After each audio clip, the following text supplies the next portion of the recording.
Hello, hello, ladies and gentlemen. This is your girl Mitzi, and this is Mitzi. Let's think about it. Today we are thinking about pet adoption. That is a thinker, and luckily I have Ian here who's going to help us think about this in a whole new way.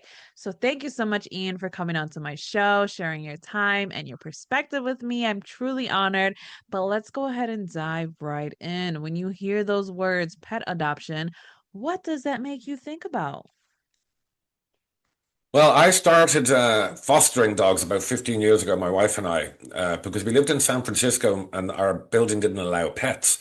So we snuck a little foster in thinking, well, we could say it was just like a, temporary thing. Don't worry, it's not a full-time pet. Anyway, that was the first foster fail because we adopted him a week later. And now, nearly 15 years later, we're, I think, at 255 odd dogs that we've had come through our home and our rescue and then be adopted. And to answer your question, what does it mean? Well, most people, if you have a family, I suppose, adopting a dog actually grows the size of your family, you know? And if you're a single person, adopting a dog gives you company all the time and company that's going to love you every day. So to me, it's the best use of your time is to rescue a dog.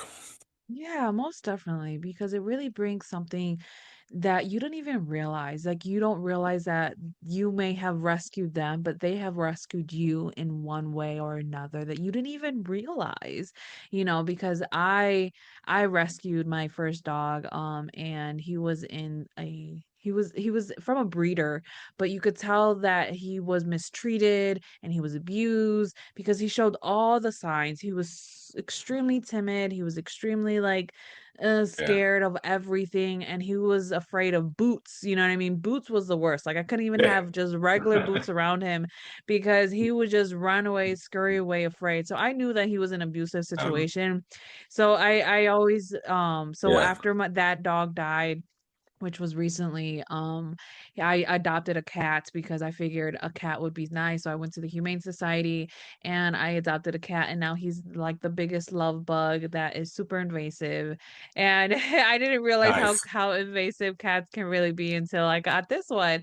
But going forward, I'm all about adopting because I think it really brings value into not only your home but into your heart. You know what I mean? So I guess one thing for you I have to ask is, Yeah. what are some misconceptions about adopting animals? So the biggest one, and we run a non-profit here, and we pull dogs out of shelters. And the biggest misconception, I think, is that people think that dogs that were surrendered to the shelter or found their way to a shelter are always in some way damaged. Actually, that's almost seldom the case. Most dogs will recover very quickly once brought into a loving home. Now, the other big misconception is people think, well, I have a job, so I have to work 8 hours a day, and I don't want to have to leave my dog in a crate or something like that. And when I hear that, I always tell people that dog is 50 times happier, even if they just get the evenings and the early mornings with you for a walk and some love and a safe, warm place to live all day.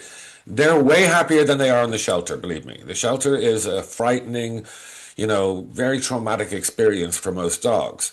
So where people think, well, they'd be alone, they're fine. And to that, I always say, just get two dogs, then they'll keep each other company. Right, the more the merrier. If anything, just they will be able to bond and do its thing because I'm not afraid of putting my dog in a kennel. I think that is something where it creates their space. You know what I mean? It lets them know Yep. that this is their space, this is their environment. If they need to go in there, they Yep. can. And especially if you make it Yep. comfortable, at a blanket, at a pillow, at a stuffed animal. Like, I've always added a stuffed animal into the crates because I Yeah. think that brings a bonding moment. They know that it's their toy, and when they're stressed out, they know to Yeah. go to it. You know what I mean? It's that personalness, and I think I that's something I have a that. pit bull. I have a pit bull that does exactly that right now. Sorry to interrupt you. He's got this big teddy that he's had since we got him when he was about 10 weeks old, and he's about 6 months now. Mm. And he carries this thing around all over the place. Now he'll chew up everything else, but this toy, nope. It's just that's his little snuggie. Yeah, it's this comfort, and I think that's something that people don't realize. They're like a little baby sometimes, you know what I mean? Their Mhm. personalities are all so different, and I think that's what I loved when you talked about the misconception thinking that just because they've been surrendered or that they can't manage a regular home because they're damaged. I mean, I Yeah, think that's kind of ludicrous or kind of extreme way of seeing it because there's so many different variables that could come into part of why somebody may need to give up or surrender a dog. It doesn't necessarily always mean yeah, that they're bad. It just means that it was just a tough situation, you know? So it's like, what made you exactly. start this nonprofit to care for these animals? So, great question. Initially, like I say, we were just a foster home. We volunteered for several different pounds and what have you. We fostered dogs when we lived in the Bay Area. When the pandemic hit, I what I do for a living is I train sales professionals in the technology industry, and that all switched to Zoom. Of course, that went remote. So when the pandemic hit, we thought, well, we can move out to the countryside. I'll be working from home anyway, and we can get a bit more property, and then we can get more dogs. So we have 9 acres now here, fenced up in a place called Grass Valley, California.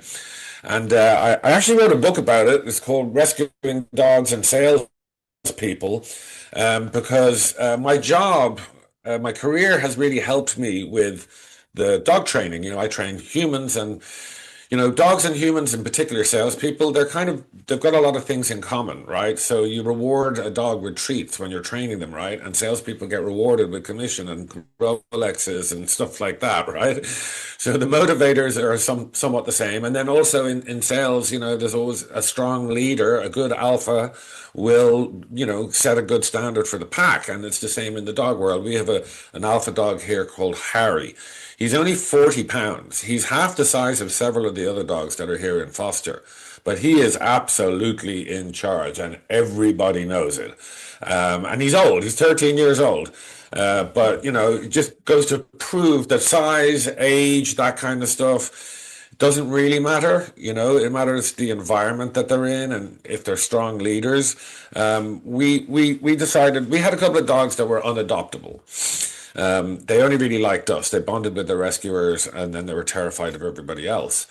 So our home isn't just a dog rescue, it's also a sanctuary. So there's a couple of dogs we've had here for 2 to 3 years, and some we've had for 2 to 3 years that did in fact eventually get adopted, but they took that long to recover. You know, um, we had one dog last year that was flown from Azerbaijan to New York to Los Angeles, where I drove down and picked her up. She was with us for a little over a year recovering, and she's now been adopted and is living her fantastic best life on a huge farm. Um, Mhm. so for us, it was just, we were heartbroken with some of the dogs that we weren't able to survive. We weren't Mhm. able to save. So what we did is we thought, well, let's just start a specialist rescue for those really damaged, really, really long-term recovery dogs. And I'm surrounded by 3 of them right now. You can't see them, of course. They're lying asleep on the floor. I've got another 5 of them outside in one of our enclosures. That's amazing. I love how you provided this safe space so that if anybody knew that they weren't able to manage their dogs anymore, at least they were able to pass it along to somebody like yourself, so Right. that they know that these resources are available so that they don't just abandon these dogs out into Yeah. the world. Because I knew somebody that they found their landlord found out that they had dogs. They couldn't keep the dogs, and instead of taking them to a humane society, they decided to drive out into the country, dump them out Happens into all the the time. forest and allowing them to just fend for themselves. But thankfully those dogs were smart enough and they came right back to the house a day later. They Oh, found their wow. way, you know what I mean? So it just shows that dogs are Yeah. very intelligent and they remember this. You know what I mean? They have great Oh, memory. yeah. They have this a great understanding. And I was like, yo, this is a sign not to do this. And you should really find a home for Yeah. them or at least take them to the Yeah. humane society.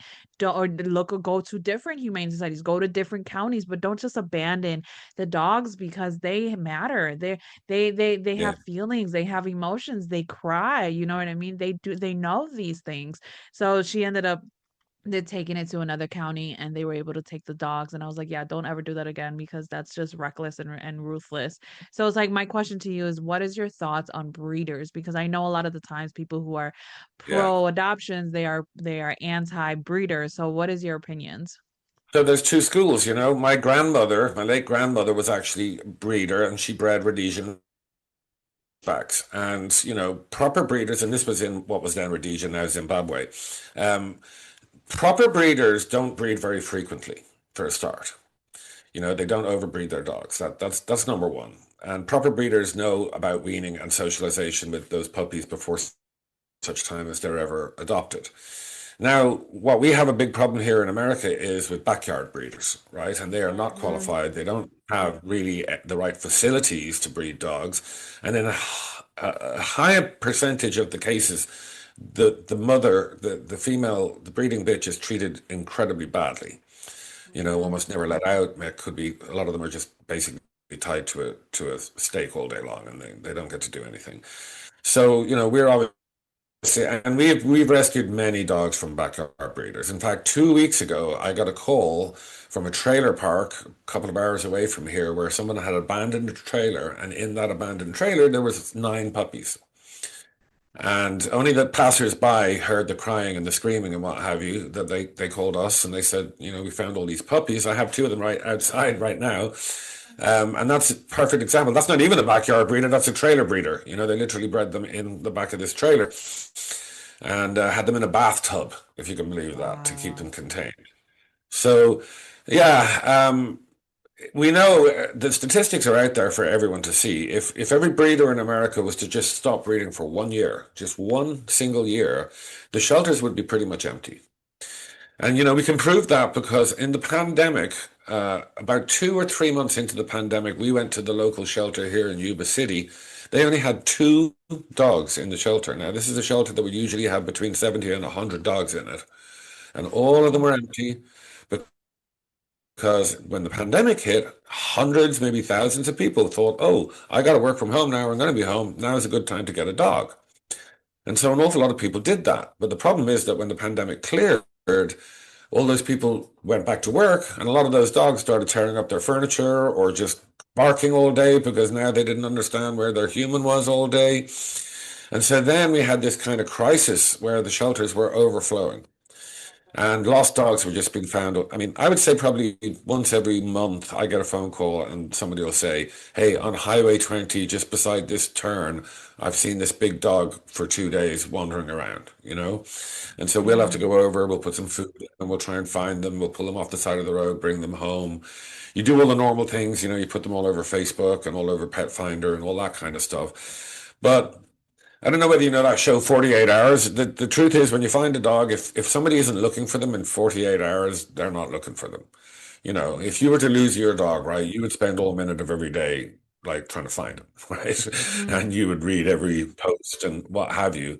And we sadly know when we've had a dog for a couple of days that, yeah, somebody actually just drove along in their car, went to a remote part, and we live in the countryside, so it's very quiet around here Yeah. and they just dumped them on the side of the road. We actually had one dog that was delivered to our gate by another neighborhood dog, and this is a great story. So we live on a loop, and it's a private road, so there's no through traffic. So when people dump dogs around here, they do so for a reason. One, they know there's a shelter here, and Mm-hmm. two, there's no traffic. They're not going to get hit by a car. So one morning, I go out to my gate, and my neighbor has a giant Pyrenees dog who wanders the neighborhood all day long, very friendly.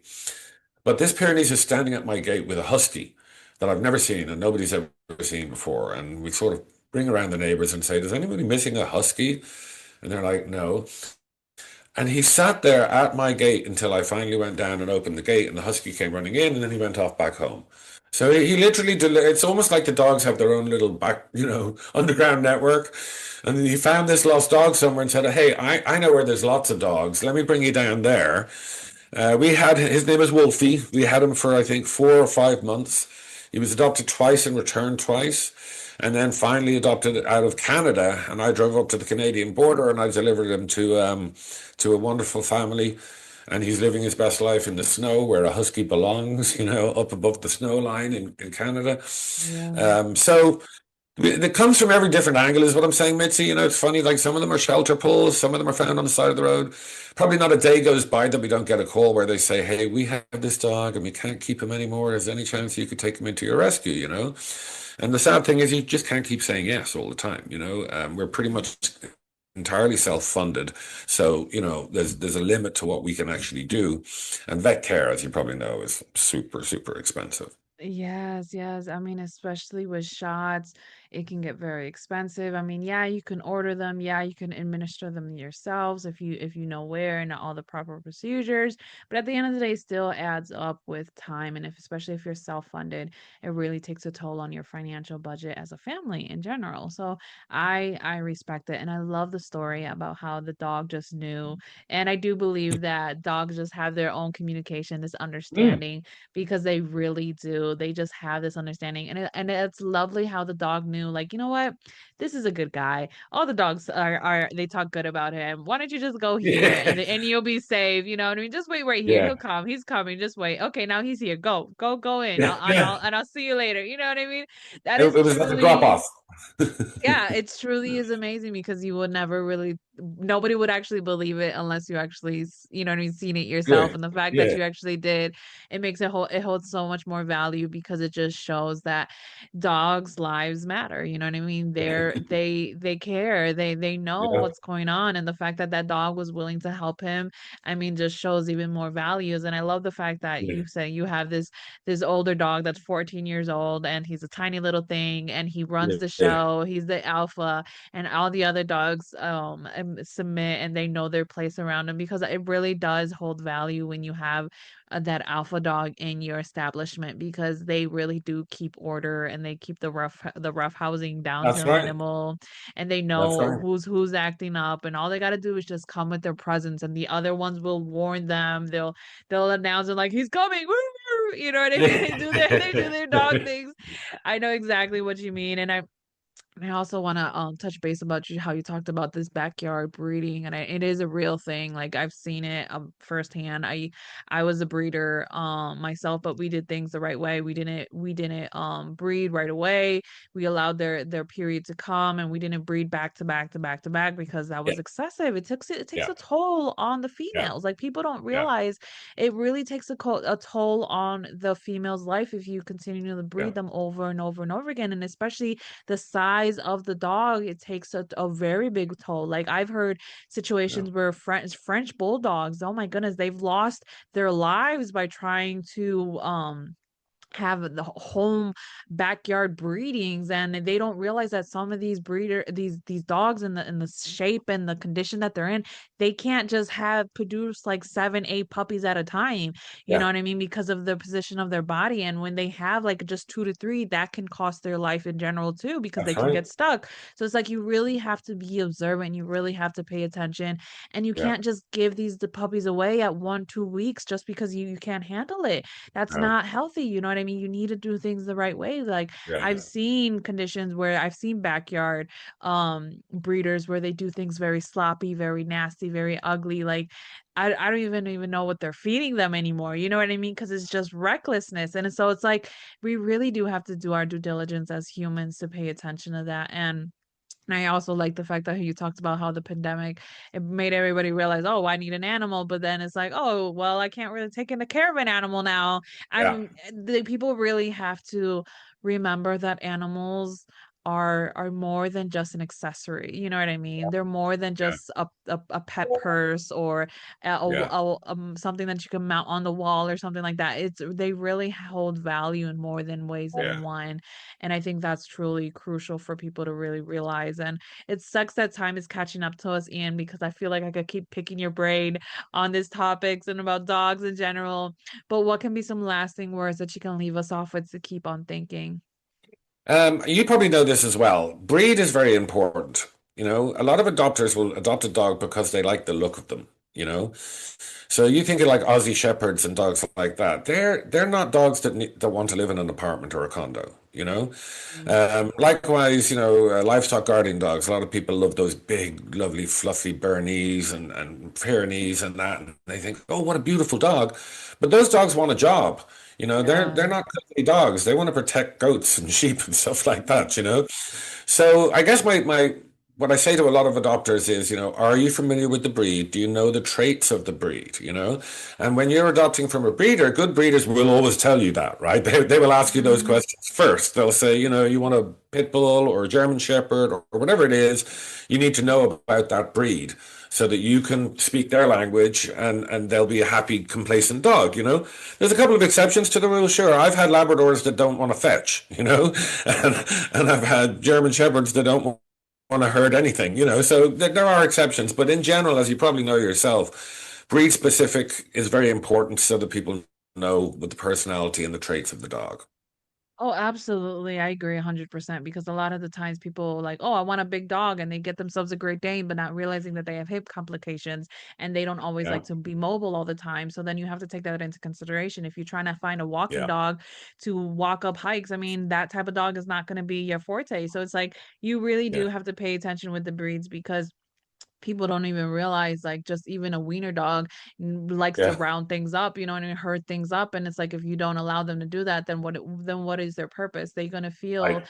depleted in some one way or another, and they're gonna act out of character. And then you're gonna be like, oh, but he's just a bad dog. Like, no, Yeah, he just doesn't know how to like let go of this all this built up anxiety, built up exactly. stimulation that needs to get him going and moving. So it's like, yes, educating yourself on knowing the breed is so crucial and so important because like those huskies are not meant to live in the south or by the equator. That's Oh right. my goodness, it Right. used to drive me crazy whenever I when I lived in Florida and I used to see owners of huskies. I'm like, why are you doing this to them? Send them up north, go up north on vacation, Right. don't come down south. Like, this is the worst place for them. Like, Yeah. they're just exhausted by the heat, but that Yeah. coldness, that snow, that's what they're made for. You know what I mean? They're made for That's all right. of that. So it's like when you talked about that earlier, like I was just like, yes, that holds so much value because people need to know this and do their due diligence because it can not only save that dog's life, but it can save your life as well. Because if you get Yeah. the right dog, Yeah. it can provide you warning of intruders. It can, you know what I mean? It can truly protect you,